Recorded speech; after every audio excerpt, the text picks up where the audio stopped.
Welcome to the UGC lecture series. This is a Pathshala lecture series on PG courses and we are talking about computer science. This particular module is about the subject of machine learning and we are going to talk about the mathematical concepts of machine learning. Here an important concept of machine learning called information theory. So, these are the people who are responsible for this particular module and we will be talking about information theory. So, information theory is a very important concept as far as machine learning is concerned, because information theory is used in some way or the other to understand how much of information is gained or lost because of the machine learning process that we are doing. Basically, as we have already seen in the previous modules, machine learning is involved is concerned with learning a model and then testing the model on training data. Now, when we do the testing, how do we judge whether the learning has actually happened? And for this purpose, we use an important concept of information theory called entropy. We will be going into different aspects of this particular concept as we go along.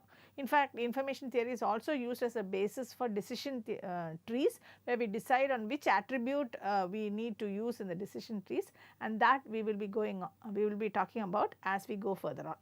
Now, the learning objectives of this module, where we are talking about basic mathematical concepts, are to understand the principle and practice of information theory, to know about the interpretation of this information theory and probability in real life, and to acquire knowledge about information and entropy. So, information source, entropy, sequences and Markov source, important concept, are keywords that will be associated with this module.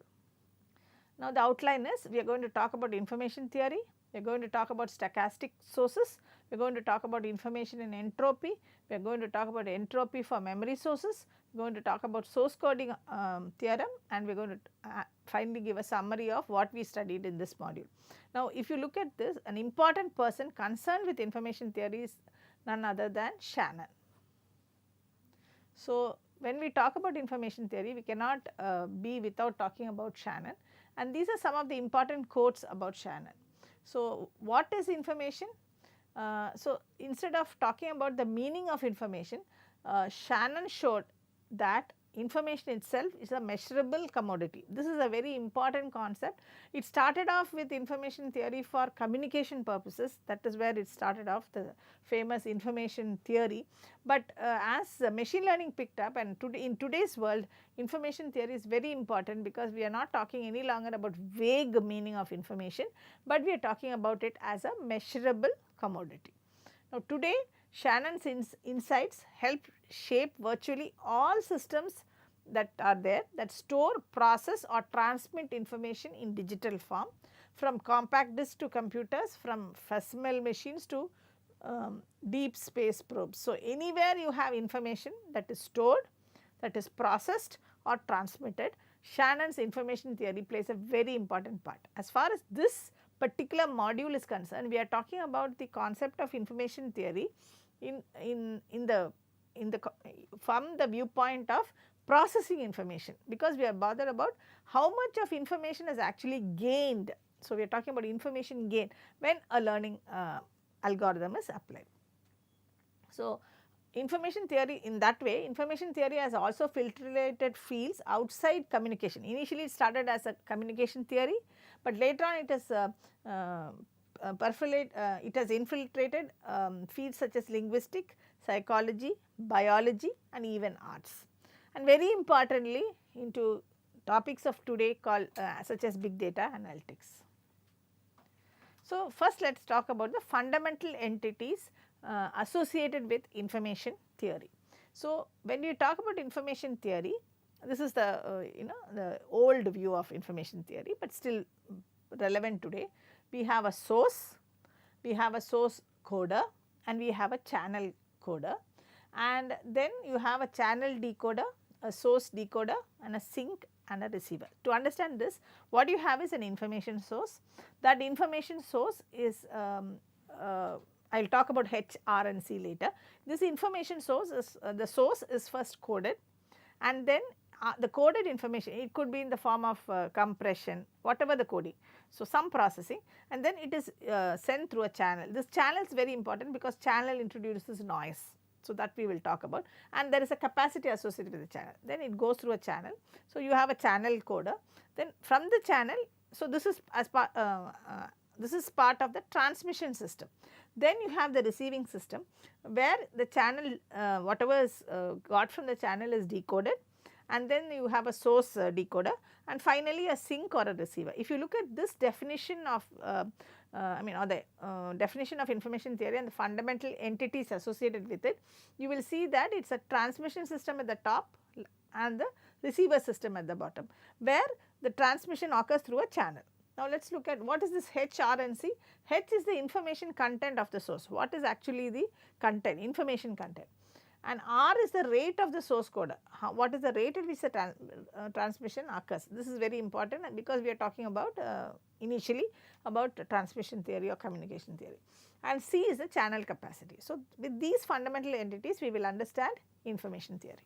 So, there are some fundamental theorems associated with this information theory.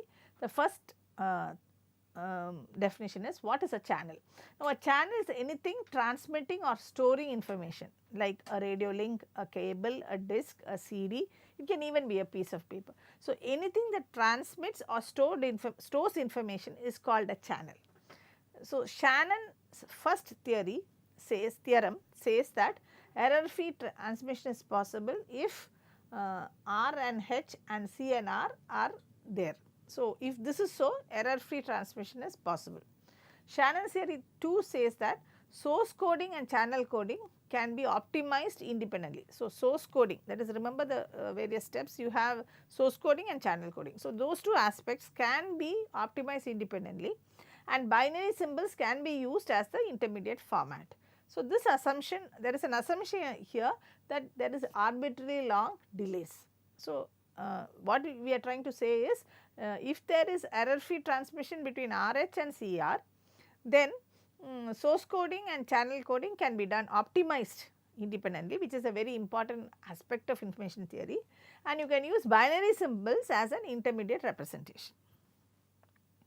So, now let us look at, so as we saw before, we had an information source, we had a source coding, we had channel coding. So, here we are talking about that source. Now, information source we are assuming has some characteristics. So, there are some number of symbols n is the number of symbols, and the symbols itself are S1, S2 to Sn. Now, there is a probability of occurrence of each symbol. So, you have the probability occurrence of each symbol as P of S1, this is the probability of occurrence of the S1 symbol, probability P of S2, which is the probability of occurrence of the S2 symbol, and so on. There is a correlation between S1 and S2 or S2 and S3. So, then we have a concept called memoryless source. So, this is an assumption, that means we are assuming that each symbol is independent. What is the meaning of this? The symbol that is happening currently is independent of what happened before. This is called as memoryless source. And then you have what is called a message. Associated with the information source, you have what is called a message. A stream of symbols that go from the sender to the receiver is called as a message. So, it is a stream of symbols, sequence of symbols. So, with this fundamental notion we go along.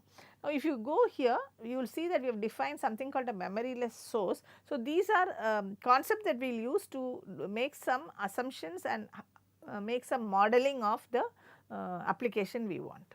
Next, we have what is called a stochastic source. Now, before we saw a memoryless source, now we have what is called a stochastic source. Now, the stochastic source, a source whose output symbols are x1, x2, and so on. So, each symbol takes its value from an alphabet A.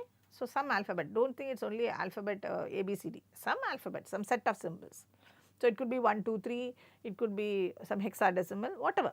So, A is equal to A1, A2 to something. So, that is the set of alphabets from which a symbol takes its value, and then you have a model P of x1, x2 to xn, that is the output, assumed to be known for all the combinations that is possible. So, for example, a text is a sequence of symbol, each taking a value from the alphabet. So, the alphabet could be A to Z, capital A to Z, small a to Z, lowercase a to Z, and 1 to 9. It could also have exclamation and such special symbols. So, a text is a sequence of symbols. Here what we have tried to define is the alphabet. The alphabet in this case is as we have already discussed. And in this stochastic source, we have already defined there are what is a memoryless source. We have two types of sources. One is called a memoryless source and the other is called a Markov source. Now, this memoryless source, as we have already discussed previously, is a symbol which is independent of all the previous symbols. What this means to say is what will come here next is B. That B is independent of what happened before, whether A came or X came before. So, that means each symbol is independent of the previous one. So, what this means is the probability of this sequence, output sequence x1, x2 to xn, the probability is independent of each other. Now, next we have what is called a Markov source. This Markov source itself is again a assumption. What the assumption says is each symbol is dependent upon only the previous symbol, So, it is not memoryless. So, each symbol depends on the previous one.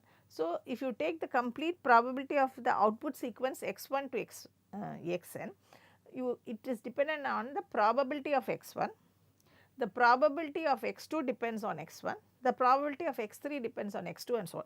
So, what it means is the probability of an output symbol xi depends only on the probability of the previous symbol, which is p of xi minus 1. So, that is what we have here. Now, we are going to discuss this Markov source a little bit more in detail. Now, we will assume we are in a state A, that is we are assuming that xk is equal to A. The probabilities of the next symbol are given. Now, we are assuming that there is a source here, alphabet, it is not source, sorry, alphabet A, and it consists of only 3 symbols, that is A, B, C. So, whatever sequence you have, it will consist of only symbols from this alphabet, so A, B or C. Now, let us look at this. What does this state diagram tell you? This state diagram tells you is that the probability of seeing B after seeing A is 0.7, the probability of seeing A after seeing A is 0.3, the probability of seeing C after seeing B is 1, the probability of seeing B after seeing C is 0.5, the probability of seeing C after seeing C is 0.3 and the probability of seeing A after seeing C is 0.2. I think you can understand what we mean by this. So, this Markov source is actually symbolized by this. So, what information it gives you is the probability of this occurrence of a symbol dependent on the previous symbol. Assume we are in a state A. So, let us assume that we are starting with A. So, the probabilities of the next symbols are A given A is 0.3, I have already explained this. The next symbol after A being B is 0.7, the symbol being C is not there, so it is equal to 0. So, given any state here means a symbol A, what is the probability of the other symbols in the alphabet coming is given as this. So, if you take here, now if you given B, what is the probability of A coming is equal to 0, given B, what is the probability of A? 0, given B, what is the probability of C coming? 1, given B, what is the probability of B coming is 0. So, here you are definite that after B what will come will be C only, because the probability is assumed to be 1. So, this is the Markov source. So, what the Markov source essentially says is that given if you are in a state, you can predict what will be the probability of the next symbol. The state itself is a symbol. If all the states can be reached, okay, the stationary probabilities for the states can be calculated from the given transition probabilities. That is, stationary probabilities for the probability of a particular symbol occurring. Markov models can be used to represent sources with dependencies that are one step back, because why? We are trying to find the Markov source defines the probability which is dependent only on the previous state. So, you can use a state diagram with several symbols in each state. So, stationary probabilities, what is the meaning of this? That is the probabilities of omega I given P of xk is equal to ai for any k when x minus 1, x minus 2, I minus k minus 2 are not given, can be determined. Now, let us look at analysis and synthesis. Now, what is a, so we looked at stochastic models and we had two type of stochastic models, memoryless source and Markov source. Now, stochastic models can be used for analyzing a source. The whole purpose here is we wanted to use this, right. So, find a model that represents the real world source and then analyze that model instead of analyzing the real world. So, and the same way stochastic models can be used for synthesizing a source. So, use a random number generator in each step of a Markov model to generate a sequence simulating the source. So, you can use it for both, for synthesizing the source as well as analyzing a source. Given a source, what will happen next? Given something, how will you get the source? So, both you can do. So, now we will come to the important part of information theory as far as machine learning is concerned. Here we want to measure the information contained in a message. So, how much information does a message carry from the sender to the receiver? For example, imagine a person sitting in a room and then he is looking out of the window. So, the person can see the sun is shining.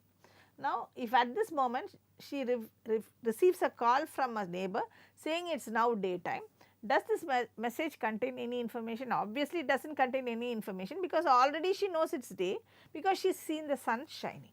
Another example, a person has bought a lottery ticket. A friend calls to tell her that she has won the first prize. Does this message contain any information? Yes, it contains information because before that phone call, before that message was received by her, she did not know that she has won the price. So, you can see the difference between the two. So, if you want to use a message effectively or if you want to use anything effectively, you should have information should be contained in the message that is transmitted. So, information and entropy. Now, assume a binary memoryless source like for example, a flip of a coin. Now, why do we call this binary? Because you can have only heads or tails. And why is it called memoryless? Because I get a head now, there is no chance, there is no particular probability that I will get a head or a tail next. So, how much information do we receive when the outcome is heads? So, I toss a coin, I get a head. Now, if it is a fair coin, that is P's heads is equal to P's tails is equal to 0.5, we say that the amount of information is 1 bit because we have got the information. If you already know that it will be heads, that is P of heads is equal to 1, the amount of information is actually 0. If the coin is not fair, that is P of heads is equal to 0.9, that is there is a chance that you will get 0.9. The amount of information is more than 0, but less than 1. The amount of information is the same if P of heads is equal to 0.9 or P of heads is equal to 0.1. Now, what are we trying to tell here? What we are trying to say is if you do not know the probability, that is if you say 0.5, then the amount of information you get because you got a head, someone tells you you have got a head is 1. If the probability of head is 0.9, it is not realistically possible, but if it is 0.9, then what the information you get is much less, or even if it is 0.1. But if you have an unfair thing, that is you have always it will be heads, you know that because it is not a fair coin, both sides you have head, then the information you get is 0. So, let us look at this part or in the same way that Shannon did. So, you assume a memoryless source with alphabet. Remember what are alphabet? The alphabets are all the possible symbols that can be there, A1 to AN, and symbol probabilities P1 to Pn. How much information do we get when finding out that the next symbol is AI? This is what is called as self information. According to Shannon, the self information of AI is called as I of AI equal to log of 1 by Pi. Remember, Pi is the probability of the symbol and AI is the self information of that particular symbol AI. So, assume two independent events A and B. Now, we are trying to explain how this came about. So, assume that you have two independent events A and B, events in the same way that we define events in probability, with probabilities of P of A is equal to probability A and P of B is some value P of B. For both the events to happen, the probability is P of A and P of B. However, the amount of information should be added and not multiplied. So, I of PA comma PB is equal to I of PA plus I of PB. So, I of A is equal to log of Pi. So, I of A is equal to minus log of Pa, that is equal to log of 1 by Pa. So, this is the way we get the information about a particular independent event. Remember, independent event. So, this is the way. Now, we want information to increase with decreasing probabilities. So, as the, if you have seen before, as the probability decreases, the probability of something occurring decreases. If you get the fact that it has happened, then the information that you get out of that is more. So, this is a very important concept, inversely proportional. So, as you increase the, the information that you get is more as the probability decreases. So, example 1, Pi is equal to 1. If you know that the information that you get, self information is 0. If it is 0.5, then it is 1. So, which logarithm, pick the one you feel like, you do not have to use any particular logarithmic base. If you pick natural log, you will measure in nats. If you pick 10 log, you will measure in Hartleys. If you pick the 2 log base 2, then you will get bits. So, normally they do log base 2. Now, we have found out the information of one symbol. If you average it out over all symbols, we get this, that is H is equal to 1 to n Piai. H of x is called the first order entropy of the source. Now, the source has n symbols. Okay. So, this can be regarded as a degree of uncertainty about what will come next. So, let us assume an example for entropy, which is called the binary memoryless source. So, let us assume that you have binary memoryless source 0 1 1 0 1 0 0 0 and so on. So, you have let P be equal to probability of xk equal to 1 and Q be equal to the probability of xk being 0, because it is binary, it can be only 1 or 0, or in other words that is equal to 1 minus P. Now, H is equal to P, you have only 2 alphabets 1 and 0, P log of 1 by P, and 1 minus P, this is we are applying this formula, but here we have only 2 bits, I mean 0 or 1. So, Pi is the probability of 1 and AI is the information content of 1 and so on. So, here you have P log of 1 by P plus 1 minus P, that is the probability of 0 log of 1 minus P. This is often denoted as HP. The uncertainty information is greatest when P is equal to Q is equal to half. So, this is the diagrammatic representation of the same. So, entropy itself has 3 properties. It can be shown that the entropy is H is equal to log n is reached when all symbols are equally probable or equiprobable. In our example, we have binary bits. So, it will be equally probable when 0 is the probability of 0 and the probability of 1 is equal to 0.5. The difference log n minus H is called the redundancy of the source. So, these are some of the properties of entropy, and it lies between 0 and log n. So, for a memory sources, so if you have memory sources, till now what we saw was for memoryless sources. Assume a block of source symbols x1 to xn and define the block entropy. So, you have here, instead of finding the entropy of one symbol, we want to find because at that point of time the symbols were independent, now it is dependent. So, it is 1 to n probability of this x1 to xn log of 1 by probability of x1 to xn. We are just extending the formula. So, summation is over all possible combination of n symbols. Let the block length go towards infinity, divide by n to get the number of bits per symbol.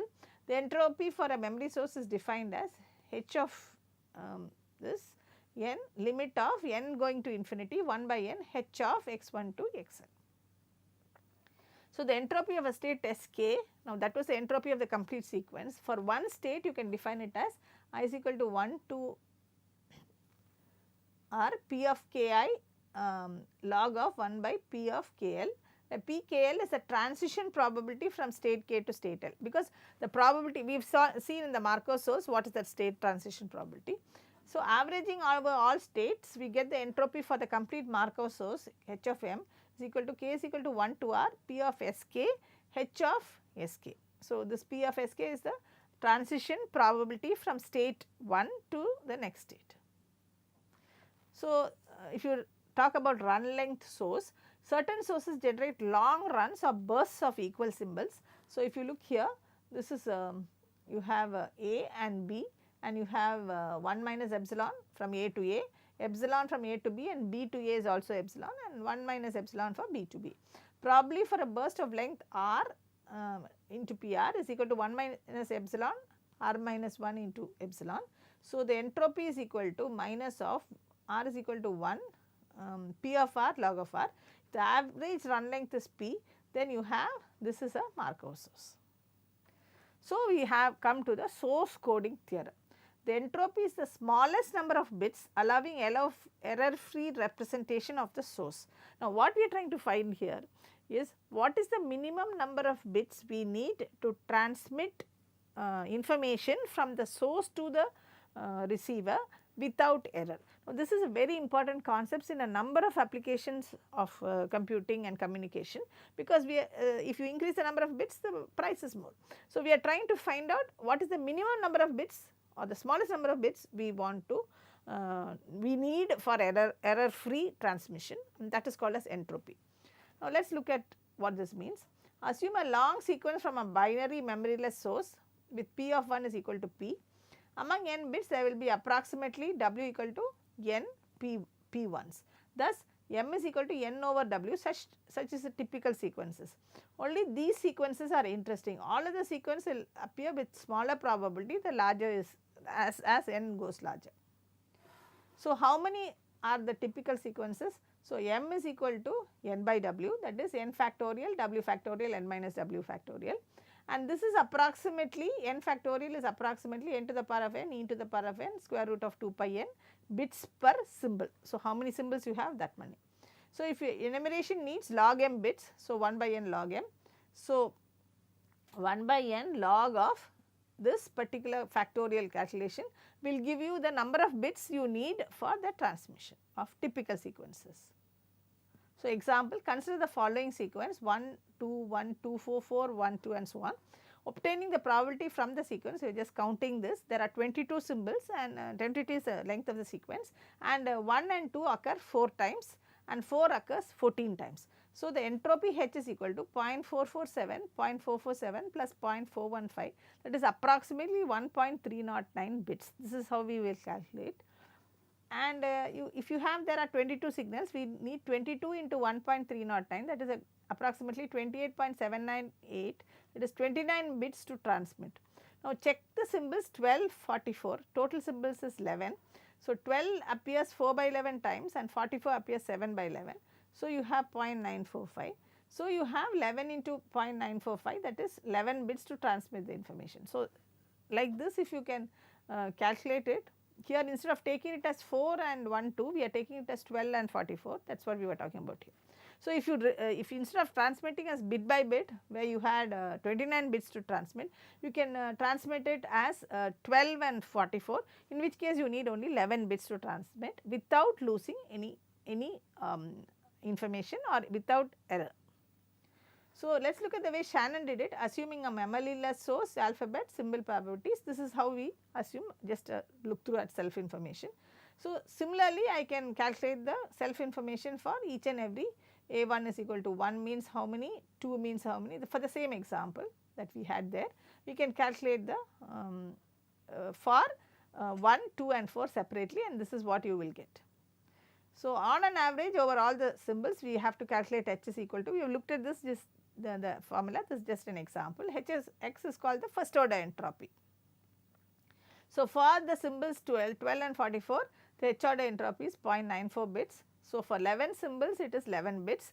So, this is what we have already seen. So, for binary memoryless source, we have already seen that it is half. So, this has 3 properties which we have seen. Now, using information theory, entropy measures the amount of uncertainty in a probability distribution, considering tossing a biased coin.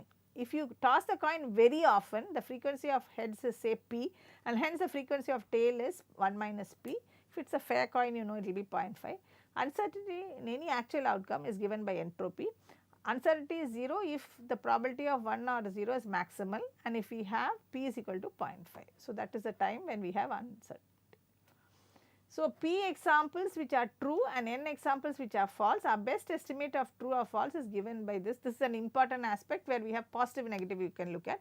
P is the number of positive samples and it is divided by p plus n, and p is the number of n is the number of negative symbols, and using the same concept that we use for 0 and 1 you can find the entropy.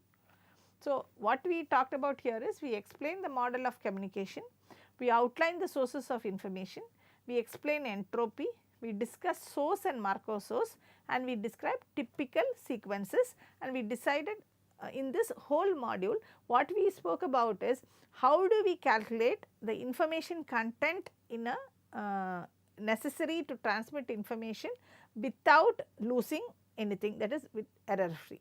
So, information theory tells us the information content of something, and this is important in machine learning for two reasons.